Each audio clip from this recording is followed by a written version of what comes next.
dia. Bom dia. Bom dia, família. Bom dia. Amém. Então, claro, é um privilégio poder estar aqui hoje com vocês. E ter os nossos cultos, poder pregar a palavra de Deus.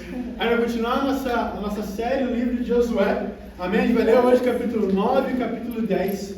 Nós vemos no último culto de domingo, o capítulo 8, amém? Que realmente era a verdade da Bíblia. E a pergunta que ficou é: será que você aguenta a verdade?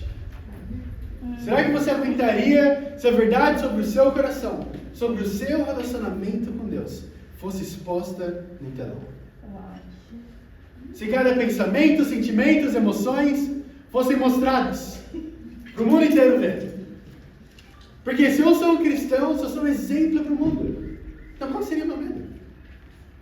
Na verdade, se eu sou realmente tudo aquilo que eu mostro ser, então qual seria o grande problema? Mas hoje a gente vai aprender um pouco mais, ainda sobre a verdade. Mas hoje a gente vai ver o poder da verdade. Amém. Vamos lá. Poder da palavra de Deus. Sabe, eu lembro quando eu estava lendo as anotações da série que a gente fez, logo quando a gente chegou aqui em Moçambique. E eu começava a pregação dizendo: isso não parece nem real. Porque era a primeira pregação feita aqui no solo moçambicano. Eu fiquei pensando, realmente, não é real, era um sonho.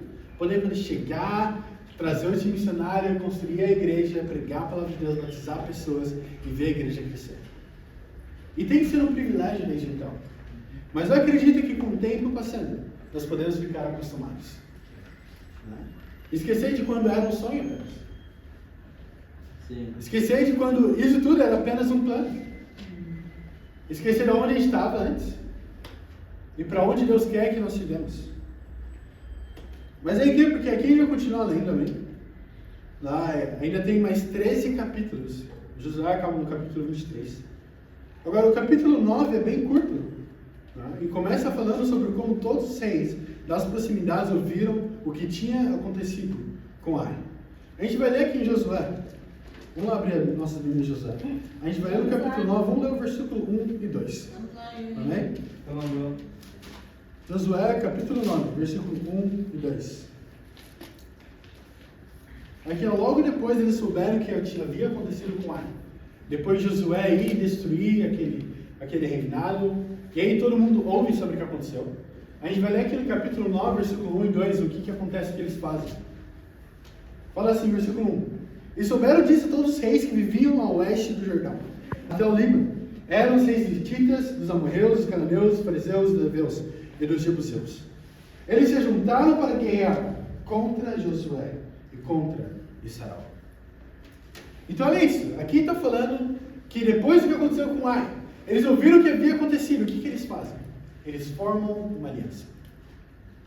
A Bíblia fala que 5 reis se juntaram para guerrear contra Josué e o povo de Deus. Agora imagina, a Bíblia fala que eles estavam ouvindo o que Deus tinha feito com os outros povos e exércitos, e aí eles entendiam algo muito crucial para a vitória. Eles ouvem isso e eles fazem: quer saber o que a gente pode fazer? Vamos unir. Eles entendiam que para poder ganhar uma batalha tão grande quanto aquela, o que era necessário? União. Não importa quão orgulhosos eles estavam, não importa quão diferentes eles eram, quantos deuses diferentes eles tinham entre eles, os amorreus, os jebuseus, os aveus, todos eles tinham reis, ídolos diferentes. Mas ainda assim, por conta de um inimigo em comum, eles se juntaram. Agora isso é interessante, não? Porque eu fico pensando que isso se mostra na Bíblia de novo, o poder da união. O povo de Israel por si só, quando estavam lutando contra os povos ao redor deles, quando eles estavam unidos, eles ganharam todas as vitórias. Mas no momento que Israel e Judá são separados, o que acontece? Eles são levados ao exílio alguns anos depois. Eles sobrevivem 2 anos separados. Agora é interessante porque, como discípulo, a gente pode pensar aqui: sem outros discípulos à minha volta, eu consigo sobreviver. É só um tempo de discipulado. Ou é só mais um culto? É só mais um convívio? É só mais uma mensagem? Mas se não fosse cada uma dessas coisas, onde você estaria agora? Onde eu estaria agora? Na verdade, que a única forma de sobreviver aos ataques de Satanás é estando juntos. Sim. Agora, seria orgulhoso de mim pensar que sozinho eu consigo vencer essa batalha. Que sem Deus eu consigo sair daqui vitorioso. Fala sobre isso, irmão. Sabe, no momento que eles são divididos, né, a gente vê que eles são levados em cativeiro ao povo de Deus. E eu penso que realmente no momento que a gente se divide, escolhe divisão, escolhe ficar sozinho, levar a vida como cristão, essa vida solo, o que vai acontecer comigo e com você? Você vai ser levado em cativeiro pelo seu próprio pecado. Vai ser levado em cativeiro pelo seu egoísmo, vai ser levado em cativeiro pelas suas próprias emoções, cativeiro pelas suas próprias mentiras, cativo pelas suas próprias impurezas. Você vai ser levado em cativeiro. E sabe qual que é o pior? Não. Vai ser exatamente como o povo de Deus antes de sair do Egito. Você nem vai saber que está em cativeiro. Acho que essa era uma das piores situações. Eles estavam em cativeiro, são libertos, e ainda assim eles vão lá e reclamam com Moisés falando: nós queremos voltar para o cativeiro. Não é interessante isso? Eles foram libertos. Imagina, você é um escravo. Antes de Moisés libertar eles, eles tinham matado um dos irmãos dele, a chicote. E ainda assim, quando as coisas começam a ficar difíceis, porque eu estou indo a caminho da terra prometida, qual que é a escolha deles? Eu quero desistir, prefiro voltar ao cativeiro. Agora você pergunta, quantas vezes você não pensou? É difícil viver como isso. É difícil estar nessa crise. É difícil confessar os meus pecados. É difícil pedir ajuda. É difícil estar unido. Mas sabe qual que é a outra escolha ao invés dessa? Cativeiro. É interessante porque quando eles falam isso para Moisés, Josué, Arão, Miriam, eles falam isso para eles e falam: lá no cativeiro pelo menos eles tinham pepino. Eu sou só alguém incrível. Tinha pepino e cenoura. Eu pensei, caraca, será que você gosta tanto assim de pepino e cenoura? Ninguém gosta tanto assim de pepino e cenoura. Deus estava dando para eles comida que vinha do céu, água que saía da pedra, e ainda assim eles gostavam do pepino e da cenoura. Saudável, eram fitness talvez. Mas é uma loucura pensar nisso, mas é a verdade. Quando eu tenho que escolher entre ser puro e impuro, quando eu tenho que escolher falar a verdade ou mentir, fica difícil, dói em mim. Olha a escritura. Vamos lá rapidamente para Salmos capítulo 15. Salmos capítulo 15. E esse aqui ele fala sobre um dos conceitos, mas aqueles que é aplicáveis para todas as outras coisas como verdade também. Aqui, basicamente, capítulo 15, ele fala sobre as pessoas que herdariam o reino de Deus, amém? As pessoas que estariam nos céus. Então, Salmos capítulo 15, nós vamos ler aqui o versículo 3. O salmista chega para Deus e pergunta: Deus, quem vai herdar o reino dos céus? E aí Deus começa a dar as características dessa pessoa. E olha isso, no versículo 3 ele fala: e não usa a língua para difamar, que nenhum mais faz o seu semelhante. E não lança calúnia contra o seu próximo, que rejeita quem merece desprezo, mas honra quem teme o Senhor, que mantém a sua palavra, mesmo quando sai prejudicado. Essa escritura é incrível porque ele fala uma característica muito grande de um discípulo. Eu acredito ser uma das maiores e também uma das mais difíceis. É você ser verdadeiro no que você faz, você cumprir a sua palavra, o seu voto que você fez com Deus no seu dia do batismo, mesmo quando isso machuca. Mesmo quando você sai prejudicado. Nossa, eu vou ir para o culto, mas isso não quer dizer que eu não vou poder estudar para a prova que vai ter a semana. Você vai ser prejudicado com isso. Agora, é interessante, né? Sempre quando esse assunto se levanta, fala: nossa, mas eu preciso estudar, porque senão eu venho mal na prova. Você não teve todos os outros dias para estudar. Agora, você acha que magicamente no dia do culto você vai conseguir estudar? Magicamente no dia do culto é o dia que esse dia a matéria vai entrar inteiramente na minha cabeça. E aí eu vou entender tudo, e aí eu vou tirar 10, 20 na matéria. É interessante, não? Fala: não, mas eu estou muito cansado. E aí você acorda e fica lá no Instagram. Fica: não, agora eu estou melhor. E aí chega do segundo e está cansado.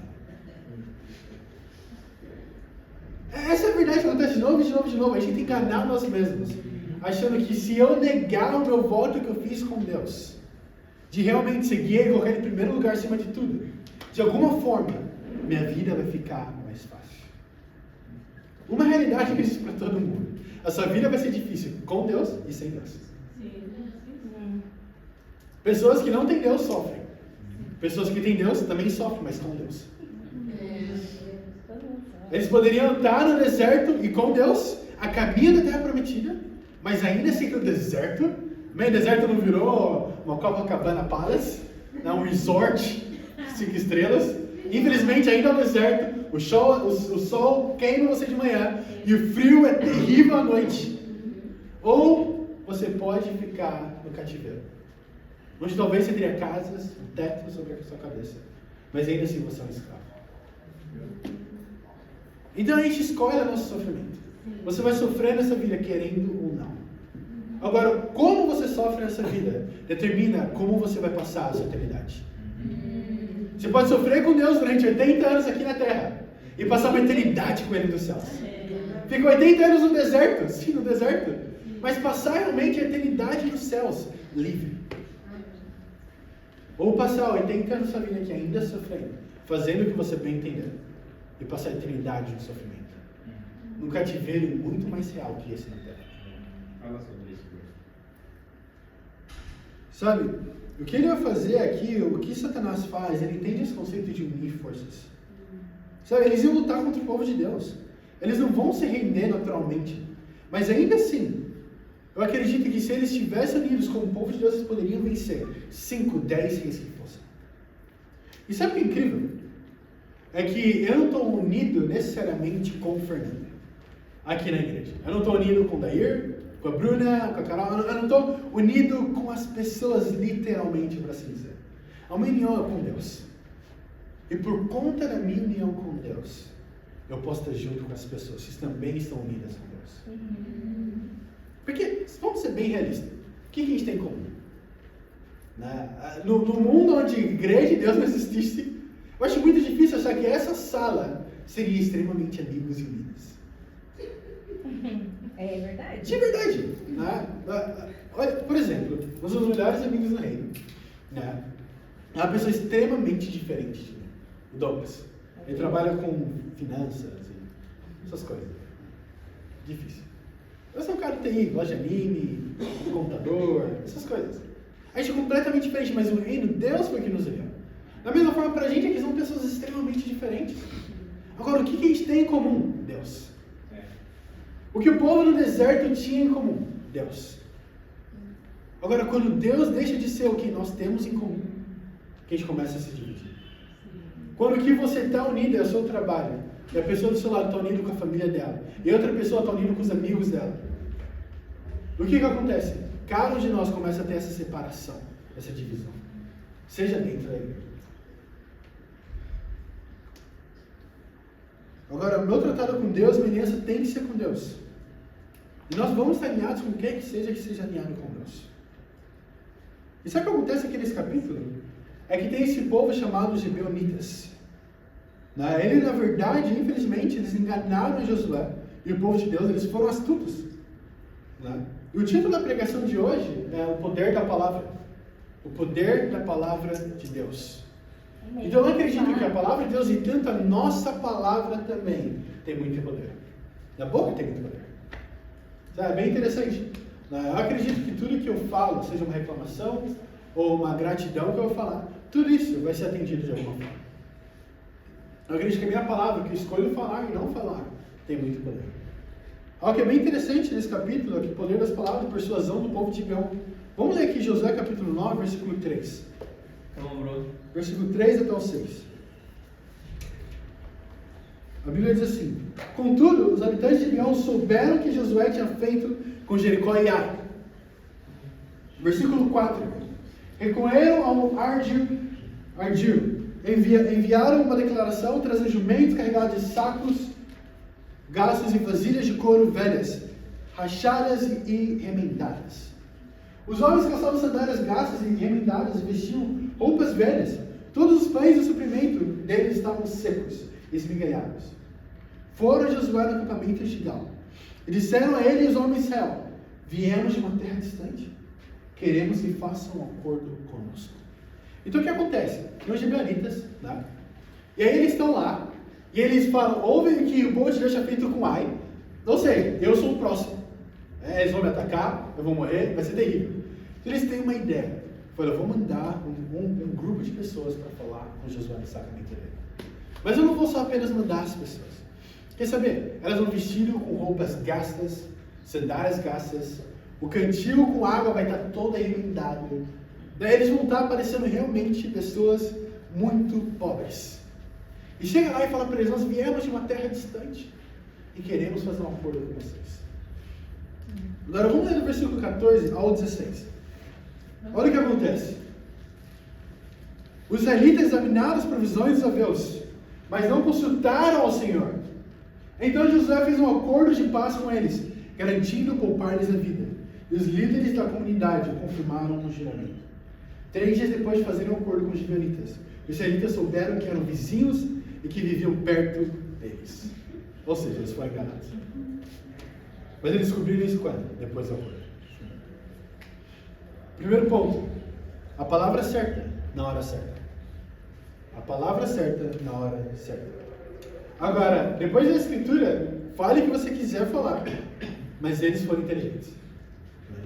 Eles enganaram o povo de Deus. Mas eles foram inteligentes. Eles falaram, quer saber? Eu vou usar de persuasão para poder atrair essas pessoas. E foi eficaz. Fizeram com que Josué fizesse um acordo com eles até os dias de Davi. E agora, por conta da astúcia deles, eles salvaram a vida deles, não apenas deles, mas gerações que haviam a vir ainda. Isso é importante ter como discípulo. O que precisamos é que precisamos ser sábios, e não apenas sábios, mas também ser astutos. Agora, o que significa ser astuto? Usamos as nossas palavras na maneira certa para obter o objetivo desejado. O que é isso? Evangelismo. Claro, Deus quer usar você, mas se você não tiver nada para ser usado, como vai ficar? Se você não se abrir, realmente pensar e querer usar estratégias para poder ser mais astuto do que o mundo, para poder evangelizar e atrair mais pessoas, como vai ficar? Esse povo estava desesperado pela própria salvação. Por isso eles agiram dessa forma. Isso é tudo que eles fizeram por conta de um objetivo específico e conseguiram ser salvos. Agora, eles estavam tão desesperados que eles fizeram isso, e realmente, por conta agora do tratado que eles fizeram, não seriam mais atacados. Agora, teve um grande problema do lado de Josué. A Bíblia fala que Josué não consultou o Senhor. Ele não perguntou o que Deus achava desse tratado. Mas porque ele já tinha dado a palavra dele, ele não podia voltar para trás. A Bíblia fala que aquele que põe a mão no arado e olha para trás não é digno do reino de Deus. Se eu dei minha palavra, eu não posso voltar atrás. Se eu falei realmente no batismo que Jesus Cristo é meu Senhor e meu Salvador, adivinha, Ele tem que ser o meu Senhor e meu Salvador. Isso não muda. Agora, não importa o quanto dou, o quão difícil fique, Ele ainda tem que ser o meu Senhor e Salvador. Agora, quando eu sou pedido para servir mais no reino de Deus, se torna um peso. Será que Ele realmente é o Senhor? Sabe, é interessante que a palavra de Senhor aqui não é a mesma usada para um chefe de estabelecimento. Como se fosse o gerente, ou o supervisor, ou o diretor de uma empresa. Aqui de Senhor realmente é a relação de Senhor e escravo. Agora, qual escolha ter um escravo quando o Senhor pede para ele fazer algo? Ele chega para o Senhor e fala, não, isso é difícil. Eu não consigo, é muito cedo para mim. Eu não consigo, eu estou cansado. Imagina um escravo falar assim com o Senhor. Eu acredito que não daria muito bem. Agora, quando Deus pede para a gente dar todo o nosso coração, para servir com todo o nosso coração, para realmente, eu vou servir com tudo que eu tenho disposto e ao meu dispor, eu vou servir o reino de Deus. Mas eu tenho várias e várias desculpas. Vamos lá, será que eu estou tratando Deus como meu Senhor? Ou apenas como meu Salvador? Eu quero a salvação de Deus, mas eu não quero o Senhor Deus. Eu quero a salvação dele, eu quero ser salvo, eu quero estar nos céus pela eternidade. Mas eu não quero que ele seja meu Senhor. Fala sobre isso, mano. Uma das coisas que eu acredito é que como discípulo não existe a palavra da existência. Se eu dei a minha palavra que eu vou estar lá, que eu vou até o final, eu não posso querer existir. É minha palavra. Se nem mesmo a minha palavra eu cumpro, qual que é o resto que eu tenho para mim mesmo? A única coisa que não pode ser debatida é se a minha palavra quer fazer, eu tenho que fazer, eu tenho que cumprir essa palavra. Vamos lá. Agora, claro, como a gente vê aqui, se Jesus Cristo é realmente o meu Senhor, o que falta então de mim? Obediência. Sabe, eu acredito que falta muitas vezes urgência de entender realmente quem é Deus, o que Ele pede pra gente. Eu fico sempre pensando que muitas vezes eu negligenciei a Deus porque eu escolhi não dar todo o meu coração. Eu negligenciei a Deus porque eu quis fazer apenas até a metade. Não queria dar um pouco mais. E realmente, uma das maneiras que a gente faz isso é com a nossa própria palavra. Sabe? Muitas desculpas que são dadas, por exemplo, se chama alguém a acordar um pouco mais cedo. Chama alguém a dar um pouco mais. Fala, eu não consigo, já tentei. Ou então um pecado que você vem lutando por muito tempo na sua vida. Seja preguiça, seja mentira, impureza, seja lá o que for. Você acreditar, eu não consigo me arrepender. Você até mesmo falar isso. Eu acredito que a palavra tem poder. Se você fala que você não consegue se arrepender, é isso. Essa é a sua verdade. Você não vai se arrepender. É isso. Acabou ali mesmo. Se você fala para você mesmo, eu não consigo me arrepender, eu não consigo mudar, é verdade, você não consegue mudar. Fala, eu não consigo ser paciente, eu já tentei. Você não vai conseguir mesmo.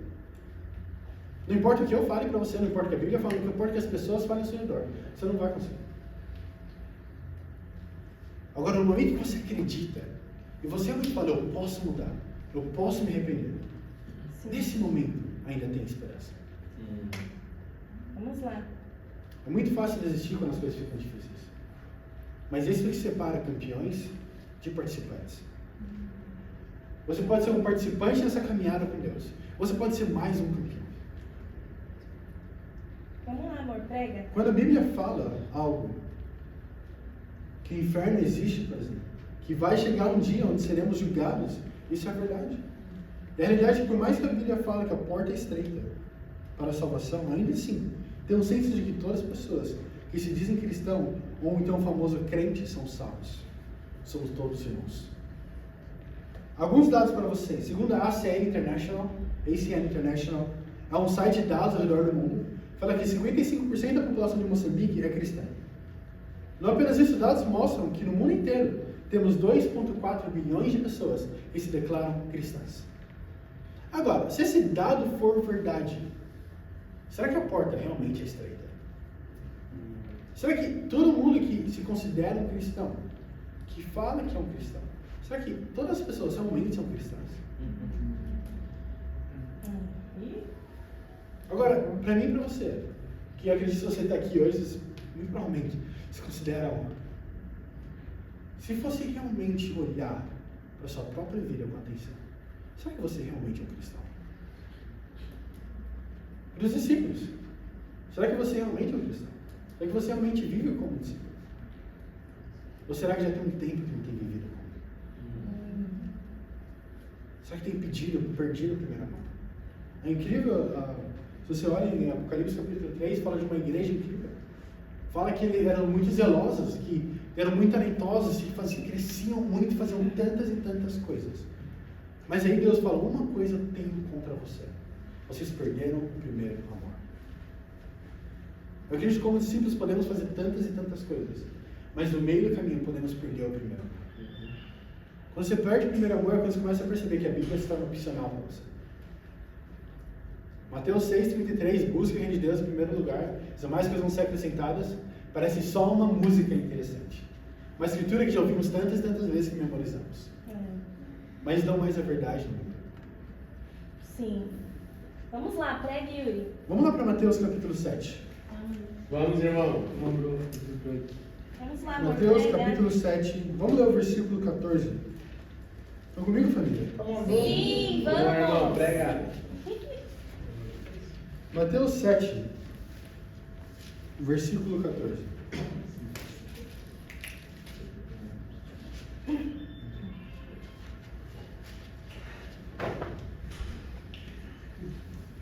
Aqui é apontado um perigo para a nossa vida hoje. Então, Mateus capítulo 7, versículo 14 ao 23. A Bíblia diz assim: como é estreita a porta e apertado o caminho que leva à vida, são poucos que a encontrarão. Cuidado com os falsos profetas. Eles vêm a vocês vestidos de peles de ovelhas, mas por dentro são lobos devoradores. Vocês se conhecerão por seus frutos. Pode alguém colher uvas que um espinheiro ou figo de ervas daninhas? Semelhantemente, toda árvore boa dá frutos bons, mas a árvore ruim dá frutos ruins. A árvore boa não pode dar frutos ruins, nem a árvore ruim pode dar frutos bons. Toda árvore que não produz bons frutos é cortada e lançada ao fogo. Assim, pelos seus frutos, vocês os reconhecerão.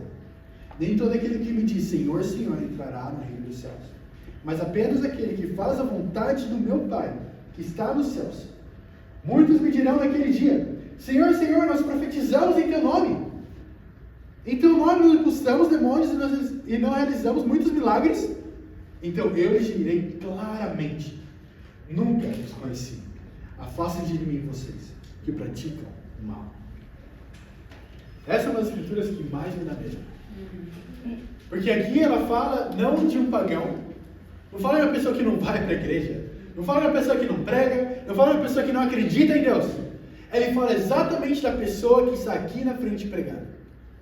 Fala exatamente da pessoa que está lá fora e proclama abertamente que acredita em Deus. Fala da pessoa que se considera um cristão. E que na verdade não apenas acredita em Deus, faz atos que um cristão faria. E ela começa a perguntar, fala que nos últimos dias chegaram pessoas até mim, falando: Senhor, Senhor, não foi no seu nome que nós expulsamos demônios? Não foi no seu nome que nós fizemos tantas coisas grandiosas? E a Bíblia fala que Deus naquele dia vai falar claramente. Não vai falar por meio de parábolas, não vai falar por meio de sonho, vai falar claramente: afastem-se de mim, porque eu nunca conheci vocês. Eu fico pensando, se realmente eu parasse e examinasse a minha vida diariamente, para ver se eu tenho vivido como um cristão, se meu coração está reto perante Deus, como que seria no último dia? E ainda pior, quantas pessoas já não morreram pensando que estavam bem com Deus, porque vão no culto todo domingo, e no final descobriram que não estavam bem com Deus? A grande verdade que me faz ter temor de Deus é que mesmo eu aqui agora pregando para vocês, não significa que eu estou salvo.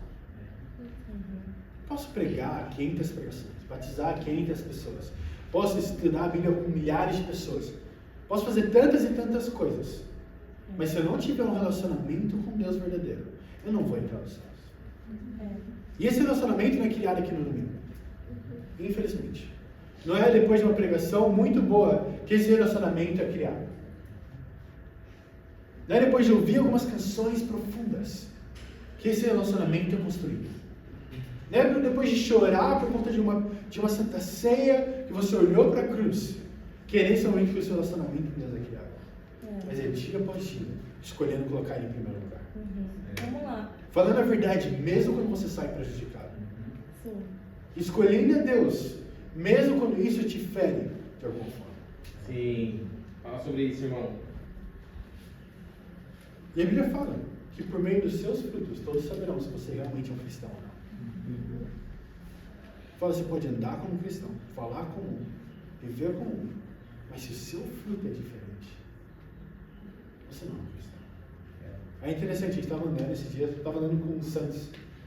E aí a gente estava na UEM, e a gente viu uma árvore, e eu falei: essa árvore aqui é de manga. Que parecia uma árvore de manga. E aí ele falou pra mim: não é de manga não. Aí eu, teimoso, eu conheço a árvore de manga. De verdade, realmente. Eu falei: não, é de manga, o Santos. Aí o Santos falou: não é de manga. Aí ele falou o nome da fruta. Eu falei: não é, é de manga.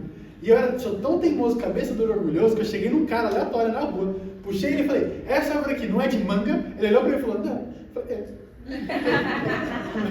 não é de manga. Eu falei: qual fruta que era, ô Santos? Cuida pra ele.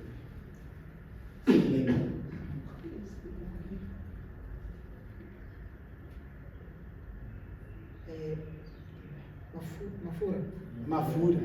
Isso. Mas parecia pra mim. Eu olhava para as flores quê. Isso aqui é de manga. Eu puxei, quebrei o negócio, quebrei, balancei assim, pra sair mais, o cheiro cheirava. E eu falei, não tô sentindo nada. Eu falei, é de manga. Aí ele foi lá e falou, não, é mafura. E realmente é. Mas muitas vezes, realmente a gente pode olhar para aquilo, pensar, não, certamente o Tom Mocha é um cristão. Certamente o Zé é um cristão. Mussa, esse é um cristão. A Bruna, a Carol, nossa, discípula de Jesus Cristo.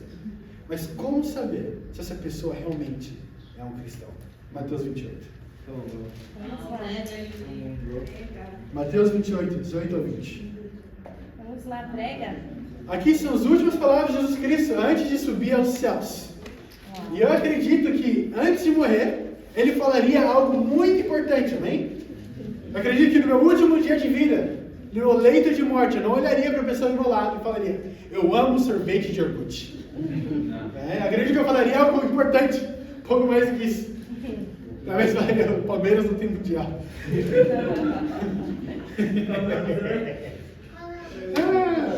Eu falei algo importante, Jesus aqui ele fala algo importante. Olha isso, versículo 18, ele fala, então Jesus aproximou-se deles e disse, foi-me dada toda a autoridade nos céus e na terra, portanto vão e façam discípulos de todas as nações, batizando-os em nome do Pai, do Filho e do Espírito Santo, ensinando-os a obedecer tudo o que lhes ordenei, eu estarei sempre com vocês, até o fim dos tempos. Qual que é o fruto de um discípulo? Outro discípulo. Quer saber se você é realmente um discípulo? Onde estão os outros discípulos? Onde estão realmente impacto na vida das pessoas à sua volta? Se você realmente é um discípulo, você vai fazer outros discípulos. As pessoas ali com você, que você anda e ajuda, conseguem ver na vida delas que elas estão andando contra o discípulo. Tanto até que você vai para Mateus, alguns capítulos antes, 27. Não, desculpa, 26. Capítulo 26, você lê no versículo 70, aqui é Pedro. Pedro está andando na rua, Jesus tinha sido preso. E aí chegam umas pessoas até Pedro, olha isso. Versículo 69, perdão. Mateus 26, 69. Pedro estava sentado no pátio, e uma criada aproximando-se dele disse, você também estava com Jesus o Galileu? Mas ele negou diante de todos, dizendo, não sei do que você está falando. Depois saiu em direção à porta, onde outro criado viu e disse aos que estavam ali, este homem estava com Jesus Nazareno. Ele, jurando, negou outra vez, não conheço esse homem. Pouco tempo depois, os que estavam por aí chegaram a Pedro dizendo, certamente você é um deles, o seu modo de falar denuncia. E aí ele começou a amaldiçoar e jurar, não conheço esse homem. Sabe o que é interessante? Se você realmente faz outro discípulo como Jesus, Pedro andava como Jesus. E adivinha o que Pedro emanava? Esse cara estava com Jesus. Não era que viam ele. A última parte fala, você fala exatamente como eles. Você fala exatamente as mesmas coisas. Fala, saída? O que é saída? Não. Isso aí é povo daquele pessoal lá que vai para aquela igreja. Eu conheço isso aqui. Fala o quê? Breve, muito breve. Essa canção, não. Você tem que estar andando com eles. Então, definitivamente, se você é um discípulo, os seus frutos, as pessoas à sua volta, vai ser de outros discípulos.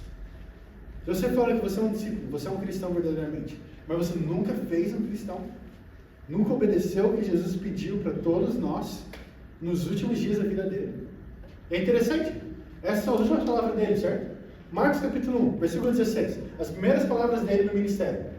Fala, vou fazer vocês pescadores de homens. Última palavra, primeira palavra de Jesus Cristo. A mesma coisa. Quão importante será que era isso, Pedro? Agora, se eu como cristão, depois de tantos e tantos anos, nunca obedeci isso, será que realmente, pelos meus frutos, eu sou um cristão? Eu não estou falando de segurar uma placa na rua falando Jesus te ama, amém? Postar no Stories com a nossa Bíblia escrito João 3,16, porque Deus amou o mundo de tal maneira. Colocar no seu Instagram lá, eu sou filha de Deus. Não é disso que eu estou falando. Isso não é fazer discípulos, amém? Isso é algo muito legal, pode fazer, é top. Eu tenho uma escritura no Instagram. Mas isso não é fazer discípulos. Tá? Mas realmente sentar, fazer como Jesus fez. Sentou com Nicodemos, desafiou a vida dele e falou, você deveria saber disso já. Se você não sabe, tem algo muito errado. Você também precisa nascer de novo. Nicodemos era o mestre da lei. Ele não só o mestre da lei, ele liderava outras sinagogas. Se você pensar em alguém religioso, era como se fosse um bispo, quase um papa. Olhar realmente para ele, olhar para Nicodemos e falar: você não é um discípulo. Era assim que Jesus fazia. Ele não postou, não era a luz dele que brilhava e as pessoas viam que ele era. Ele realmente parava e falava com as pessoas. Eu acredito que esse é o nosso chamado também. Agora, vamos continuar lendo Josué. Essa é uma daquelas escrituras que nos Jesus entender quem nós somos e por que Deus nos chama a ter um parâmetro de vida bem mais alto que no mundo. Então, Josué capítulo 9. Vamos continuar lendo do versículo 22 ao 27. Vamos lá. Josué 9, 22 ao 27. Vamos, Yuri, prega. Josué 9, versículo 22 ao 27. Já chegaram lá? Sim. Amém? 22 diz assim: Então Josué convocou os gibeonitas e disse: Por que vocês nos enganaram dizendo que viviam muito longe de nós, quando na verdade vivem perto? Agora vocês estão debaixo de maldição. Nunca deixarão de ser escravos, rachando lenha e carregando água para a casa do meu Deus. Eles responderam a Josué: Os seus servos ficaram sabendo como o Senhor, o seu Deus, ordenou a que o seu servo Moisés lhes desse toda essa terra, e que eliminasse todos os seus habitantes da presença de vocês. Tivemos medo do que poderia acontecer conosco por causa de vocês. Por isso, agimos assim. 25. Estamos agora nas suas mãos. Faça conosco o que lhe parecer bom e justo. Josué então os protegeu e não permitiu que os matassem. Mas naquele dia fez dos gibeonitas linhadores carregadores de água para a comunidade e para o altar do Senhor, no local que o Senhor escolhesse. É o que eles são até hoje. Uau! Então é isso. A nossa palavra como cristãos tem poder. Josué fez um tratado com esse povo gibeonita. E o que aconteceu foi que eles acabaram vivendo como escravos, basicamente pelo resto da vida deles. Agora, esse povo viveu dessa forma por conta do tratado, mas a gente precisa entender qual o poder que eu e você temos. A Bíblia fala que a minha e a sua fé pode mover até mesmo montanhas. Da mesma maneira, se alguém é pessimista, adivinha, o pessimismo pode virar também realidade. Se alguém é sempre, nossa, vai dar errado, desesperado por conta da ansiedade, não vai dar certo, eu não sei o que vai acontecer, eu não quero que isso aconteça, e quando as coisas começam a parecer que estão dando errado nos meus olhos carnais, como pessoa, como ser humano, eu começo a achar que vai dar tudo errado. Adivinha, as coisas vão dar errado. É interessante que Jó, capítulo 3, versículo 25, fala algo que muda um pouco a perspectiva ao qual a gente olha o livro de Jó. A gente conhece a história de Jó, né? Jó, ele era um homem muito rico, tinha muitas posses, casas, servos, e aí Satanás vem para Deus e fala: Deus, se eu tirar tudo isso de Jó, ele não vai mais te adorar. E bem feito, Satanás vai e tira as terras de Jó, os bois, tudo que ele possuía, tira até mesmo os filhos dele. E aí Jó não pega contra Deus ainda naquele momento. Mas em Jó capítulo 3, ou depois disso tudo acontecer, versículo 25, fala que tudo que eu mais temia caiu sobre mim. Então a verdade é que Jó já tinha medo que isso acontecesse. Não fala que não tinha nenhum indicamento de que aquilo aconteceria. Mas Jó, por ser tão pessimista, já temia que isso aconteceria. Mas ele não tinha nenhum sinal. A Bíblia fala que eles viviam felizes. Que ele sacrificava para ele, para os filhos dele, para a mulher dele, que eles eram prósperos. Ou seja, não tinha nada indicando que aquilo poderia acontecer. Mas ainda assim, Jó escolheu ser pessimista. E aí no final, o que acontece? Tudo que eu mais temia aconteceu comigo. Ele perdeu os bens dele, perdeu a família dele. Agora, o que você mais tem? O que você mais tem?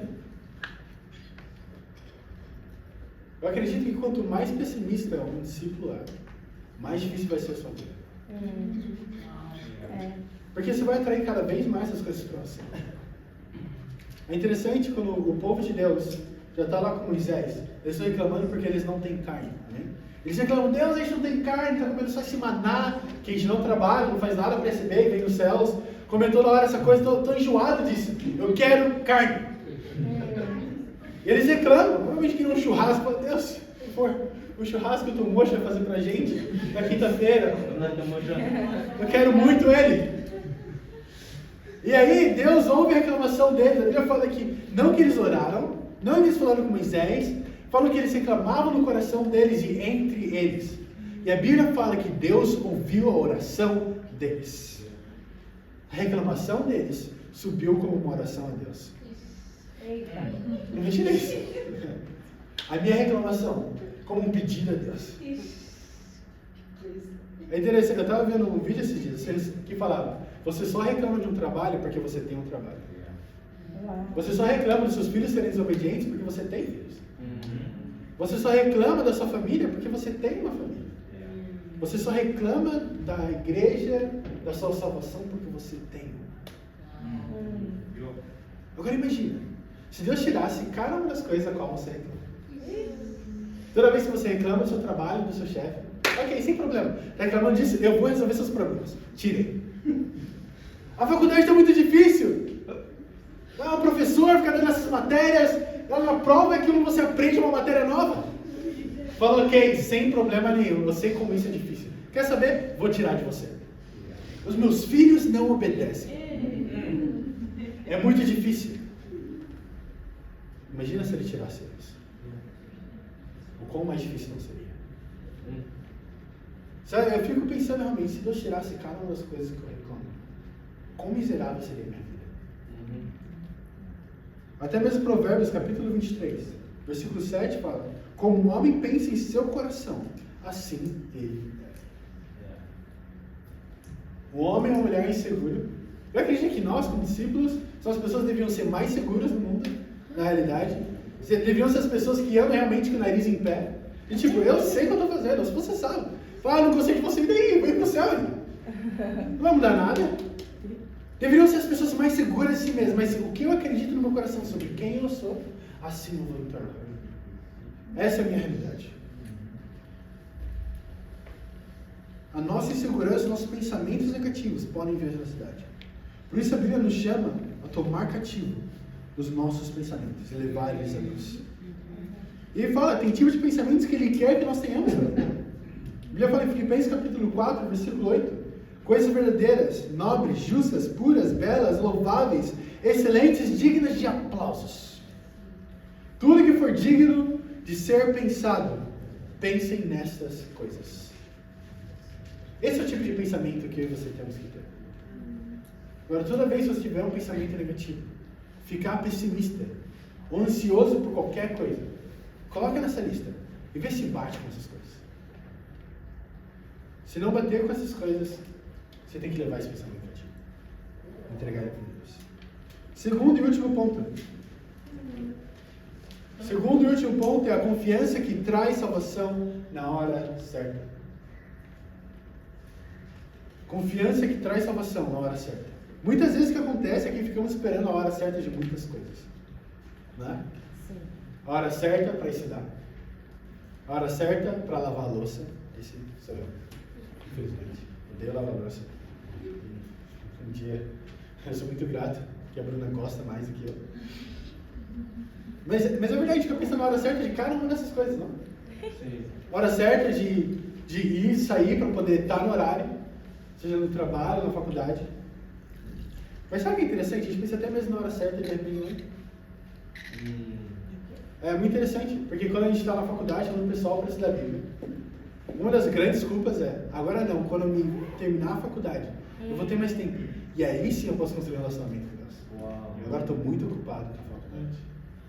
E aí sabe o que acontece? Essa pessoa consegue o trabalho.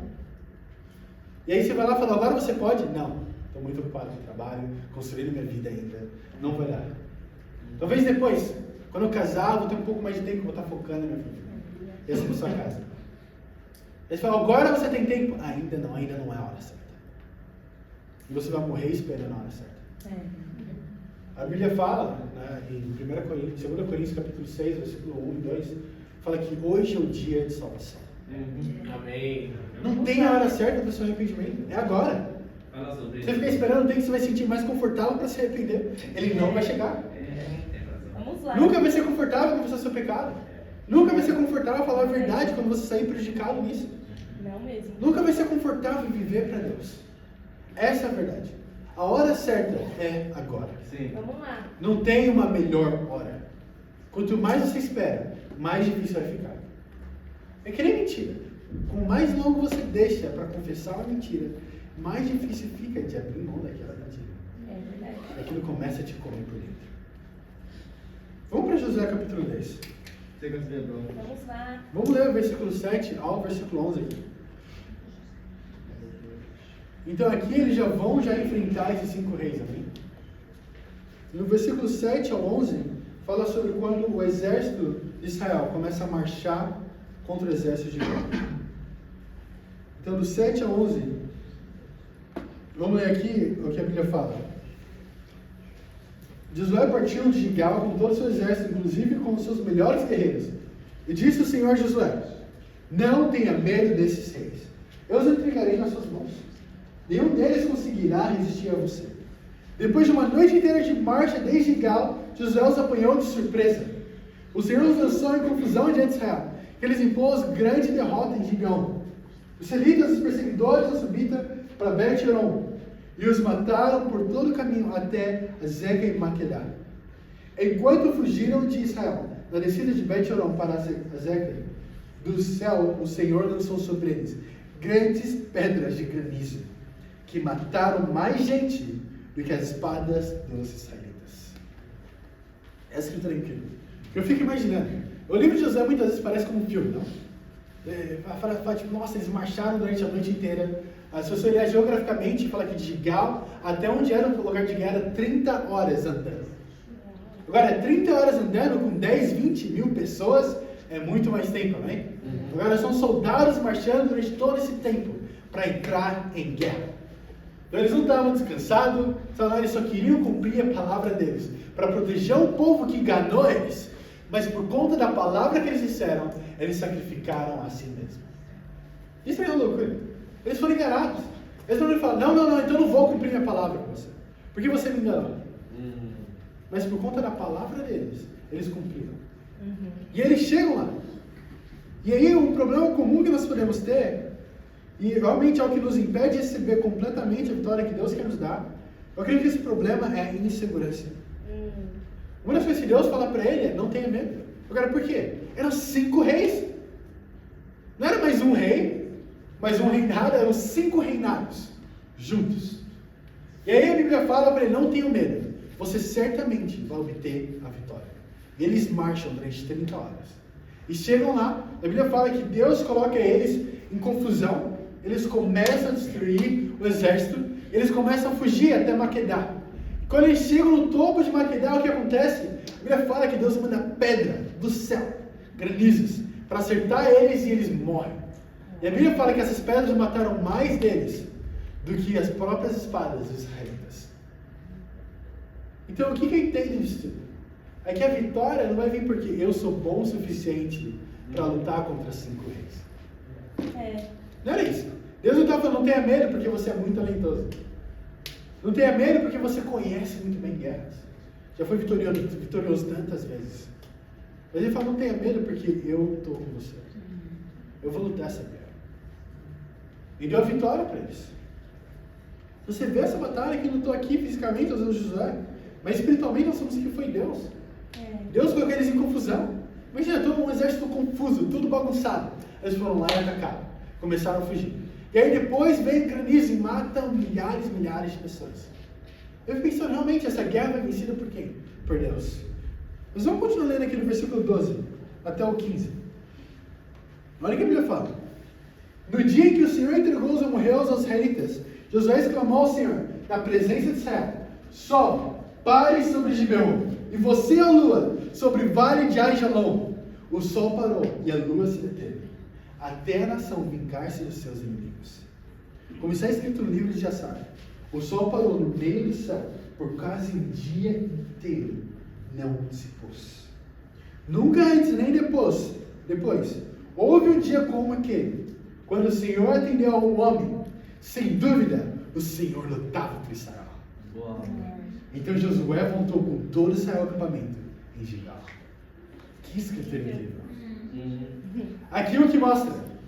Alguém que não estava mais seguro, não estava mais com medo, mas a confiança dele estava em Deus. E ele é tão... Eu imagino quão seguro com Deus ele estava, que ele olha para frente do exército, e na frente de Deus vivo ele fala: Deus vai parar o sol aqui e a lua lá, enquanto a gente está atacando esses homens. E Deus atende. E aí a Bíblia fala que algo que fica escrito no livro de Assar, no livro de história dos reis das guerras, e ele fala, sem dúvidas, o Senhor lutava por Israel. Mas sabe o que é mais incrível? É que ele fala, nunca antes nem depois, algo aconteceu assim, que Deus atendeu um homem e parou o sol.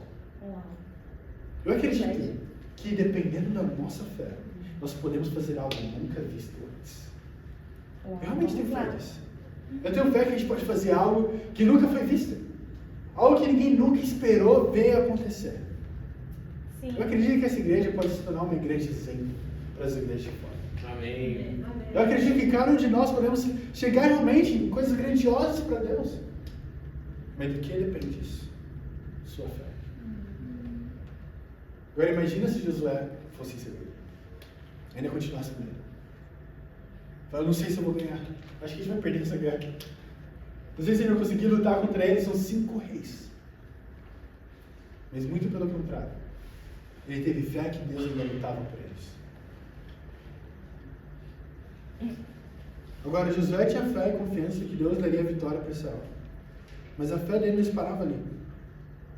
Precisamos ser discípulos e Deus vai nos dar a vitória. Mas para fazer coisas grandiosas, para trazer milagres, precisamos ser confiantes. Agora, porque se eu amo o perdido, eu vou querer aprender o máximo possível para que eu possa ajudar as pessoas a chegarem a Deus. Um dos sinônimos da palavra fé é confiança. Mas de onde vem essa confiança realmente?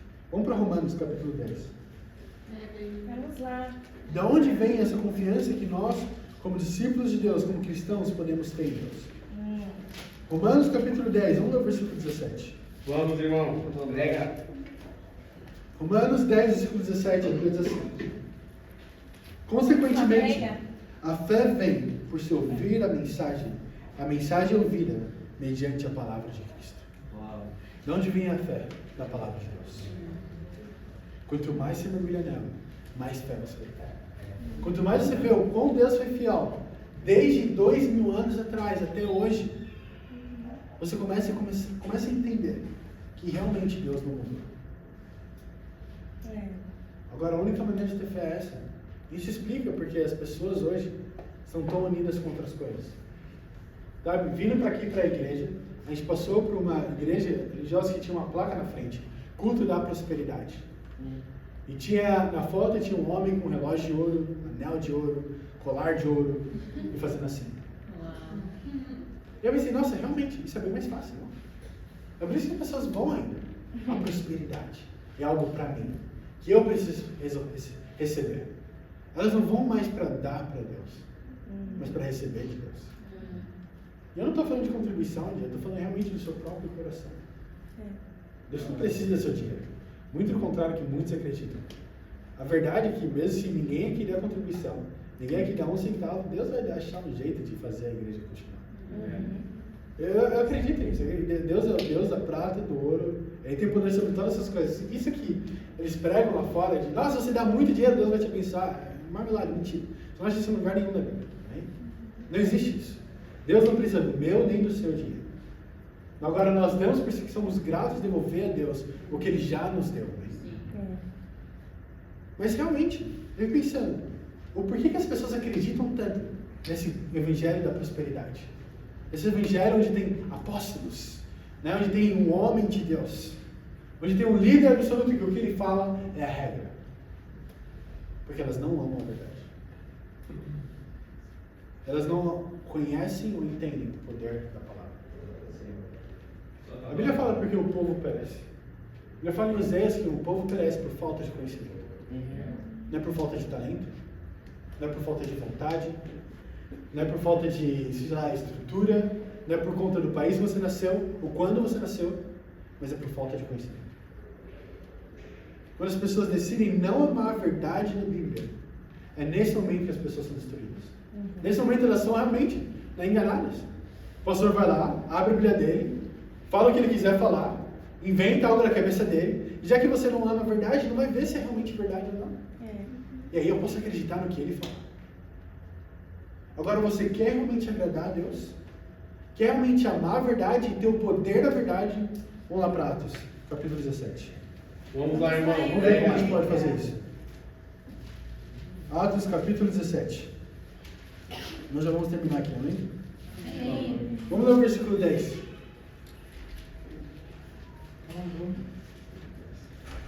Atos 17, versículo 10. 10 ou 12 diz assim: Logo que anoiteceu, os irmãos enviaram Paulo e Silas para Bereia.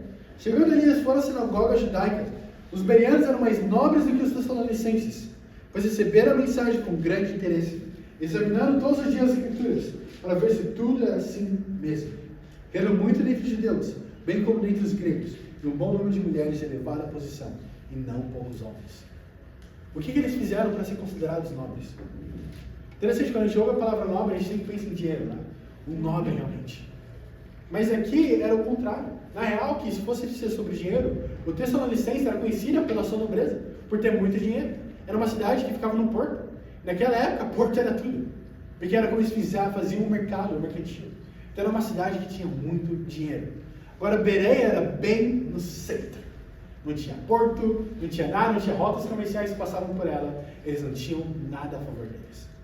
Agora, o que fez com que eles se tornassem nobres? A Bíblia fala que quando a palavra de Deus foi pregada por Paulo e Silas, é como se Albert Einstein chegasse aqui hoje pra gente e nos ensinasse o conceito da física. E a gente olhasse para isso, para quer saber, eu vou verificar para ver se é realmente verdade. A pessoa fala, mas tá louco, é Albert Einstein, você não vai acreditar nele? Ele está ensinando algo para você. O Pitágoras ensinar para você matemática. E o Fernando falar, quer saber, eu não vou acreditar em você, eu preciso ver com meus próprios olhos. É isso que eles fizeram. Paulo e Silas chegaram lá para eles, pregaram a palavra de Deus. E todos os dias eles iam ver se o que Paulo e Silas falavam era realmente verdade. Mas sabe o que é interessante disso tudo? É que naquela época, eles não tinham isso aqui. Como que eles faziam para verificar? Eles tinham que sair de onde eles estavam, ir até a sinagoga, pegar um papiro, um por vez, e ler para o grupo. E aí a outro e verificava, lia outra parte. E a outra e verificava, lia outra parte. E fazia isso todos os dias, para ver se o que Paulo e Silas estavam falando era verdade. Agora, no século XXI, podemos ter a nossa Bíblia em algo tão pequeno quanto o tablet ou um celular. A Bíblia inteira, capa a capa. E ainda assim, a gente não quer ver o que a verdade fala. Porque dói. A verdade dói, mas a verdade liberta. Se você não viver guiado pela verdade, você vai viver guiado pelas suas emoções. Vai ser guiado pelos seus achismos, pelo que você acha ser melhor, ou certo ou errado, vai ser você quem vai ditar. O problema com isso é que isso não vai te levar para o céu. Quanto mais tempo você levar sendo guiado pela sua própria vontade, emoções e achismos, mais longe você vai ser levado de Deus. O convite e o desafio da pregação hoje é: estude a Bíblia. É bem simples. Fala com a pessoa que te convidou e faça um estudo bíblico. Estuda, vê realmente, examine escritura por escritura, para ver se o que a gente está falando é verdade ou não. Na verdade, essa é a pergunta que a gente sempre faz depois de estudo. Você viu as anotações? Você leu, viu se está certo mesmo? Ou se eu falei alguma besteira? Por quê? Porque tem que ser a sua convicção na Bíblia. Você não vai sobreviver em convicção emprestada. Você não vai sobreviver na convicção do Tomás. Ele tem que ter as convicções dele, você precisa ter as suas. E cada um de nós aqui. E é assim que cada um de nós vamos poder chegar aos céus. Agora o desafio, se você já estudou a Bíblia, estuda de novo. Amém. Eu acredito que algo que essa igreja pode usar muito bem é voltar para o básico. Sim. Por isso a série que a gente está fazendo nos devocionais de sábado, Back to Basics, de volta ao básico. Isso Eu aí. acredito que algo é muito fácil de perder e que muitos de nós temos perdidos, o básico. É. Algo simples, buscar o reino de Deus em primeiro lugar, fazer outros discípulos, confessar nossos pecados, pedir ajuda, pedir conselho, o que seja. Sim. Ajudar o seu irmão ou sua irmã. Ver uma necessidade e ir lá encontrar essa necessidade. Eu acredito que esse é o desafio que pode nos levar para o próximo nível. E para Deus seja a glória. Amém. Amém.